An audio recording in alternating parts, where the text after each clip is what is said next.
तसं तर ना आता पावसाचा वैतागच आला आहे आणि मुंबईमध्ये रेड अलर्ट असल्यामुळे ना मधुराला छान सुट्ट्या पण आहेत.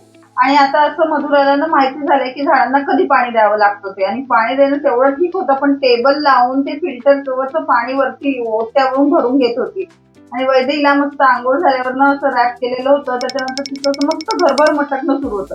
मधुराणी तर तिचं नावच ऐकून ठेवलं होतं आणि ती पण मस्त एन्जॉय करत होती. आणि वैदेहीचं ना चाल तर तुम्ही बघतच असाल, दुपारी असं वाटत होतं की संध्याकाळ झाली आहे म्हणून. किचन मध्ये मी गेली तरी ती सर्कसच सुरू होते.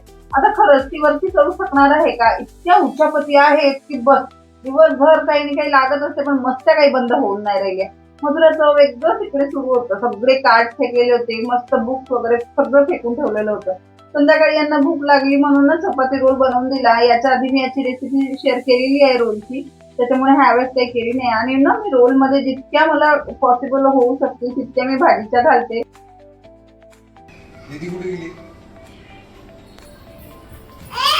ए महेश आला की थोड्या वेळ माझा ना पिछा सुटतो आणि उद्या कॉर्न बनवायचं आहे म्हणून महेश आणि मधुराला ना मी कॉर्न सोलायला लावले आणि तेवढ्यातच लाईट गेली. बाय.